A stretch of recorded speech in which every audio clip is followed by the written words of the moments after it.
Hey everybody, Batmerk here. Today I'm going to be reviewing Wolvenheart #1. This book right here is by Mad Cave Comics. It's an indie book somewhat.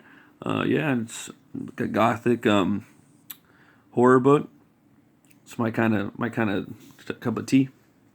It's basically you got this main character right here. His name's Sterling, and it's kind of like a cross between Van Helsing, Vampire Hunter D, Doctor Who, and let's check it out.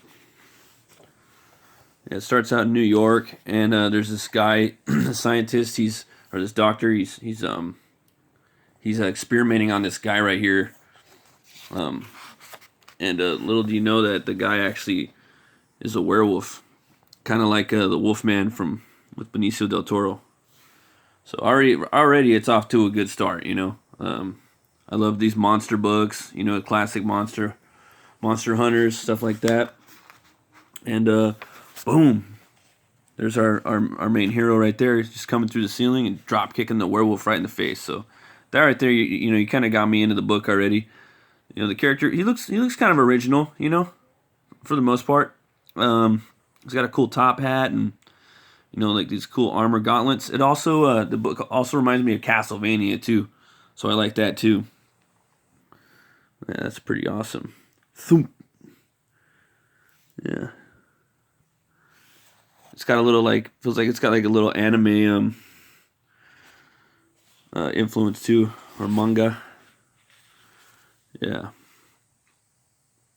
the dude just moves around real quick, and he's got this badass sword that like pops out, kind of in detracts too, kind of like something out of Castlevania. So I like that a lot. Yeah, look at that. It's a cool little money shot right there. Slice up the werewolf. Yeah, he's telling him that like, beware the Black Queen. The Black Queen is coming, or the Queen in Black. I'm sorry. So it's pretty cool, you know. So right off the bat, I got kind of into the book, and right there you can kind of see the sword like detracts, and then you find out later that he's got these little orbs that open up, and it's a time traveling book too. So this monster hunter can travel through time to find different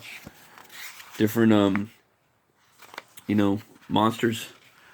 And right here, this is Nikolai Tesla, and from my understanding, Abraham Van Helsing. And in here, Van Helsing, he's kind of like a cowboy, so that's pretty cool. It's a little different take on him, you know. He's usually like a Dutch character, but you know, he could be a Dutch American. You know, you really don't know exactly, like for sure.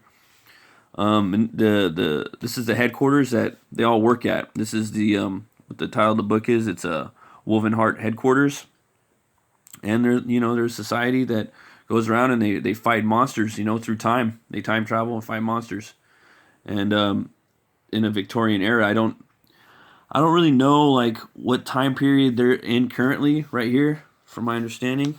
I might have to go back and read the book again. But yeah, it's pretty cool. And they're inside like this cathedral in England. And you can see right here kind of how Sterling, the main character, he's just traveling, you know, through different time periods, and that's the headquarters right there. Yep, and that's his name, Sterling Cross. So like Silver Cross, that's basically his name. Pretty cool, you know. I think this book's got a lot of potential. I think it'd be a really cool movie. I would definitely pay to watch this. You know, it's got big concepts, big ideas. Those are always fun, you know, fun comic book stuff, you know, to read. Be a cool like comic movie, you know. Kind of reminds me of Van Helsing too. I love that movie Van Helsing. It's got some kind of, you know, borderline cheese in some areas, you know, like some of the CGI in there, but it's fun, you know. It's a real fun movie. So basically, he travels through time and goes back to a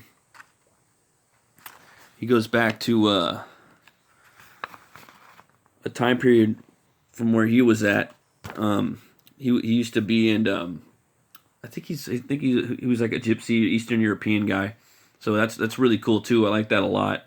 And he goes back in time to see like his don't know if it's his stepmother or his aunt or something like that. She's a fortune teller, and she just basically telling him like beware the queen in black, and he was actually going to investigate a murder. One of the agents of Wolvencraft had, or I'm sorry, Wolvenheart were I guess murdered. So he was going to go investigate that, but he wanted to stop by and see his aunt, the fortune teller, and she told him that some stuff was going on, and she has like a little sister too that he goes to see, and this is her right here, and she's always waiting for him, and he always jumps back and sees her at different points in time. So sometimes, he's like, all right, I'll be here, I'll come back, I'll be here in 3 seconds or something like that, and then she'll count to 3, and sometimes he'll pop up, I think, and then sometimes he won't. So she's used to like being disappointed from him at different points in her youth. So it's kind of a weird like concept and relationship that Sterling has with this sibling type character, and his aunt or mother type character, which is really cool too. But yeah, you find out later on that I don't want to give too much away, but that some more of the agents of the Wolvenheart society have been taken out. So Sterling's going to have to go and basically solve the homicide or murder, and issue 2 should be coming out pretty soon. If not, I'm definitely going to pick that up. This book, yeah. If you're into like horror, monsters, Vampire Hunter D, Van Helsing, Doctor Who, time travel, Men in Black, like the list goes on, Underworld, all that good stuff, like that's basically like the genre that I like right there. I would definitely recommend this book. I'm gonna have to give it 2 horns up. And as always, folks, thanks for watching. Hit that like button, subscribe. And as always, we got daily content here on metal, movies, and brewskis. Have a great night, folks.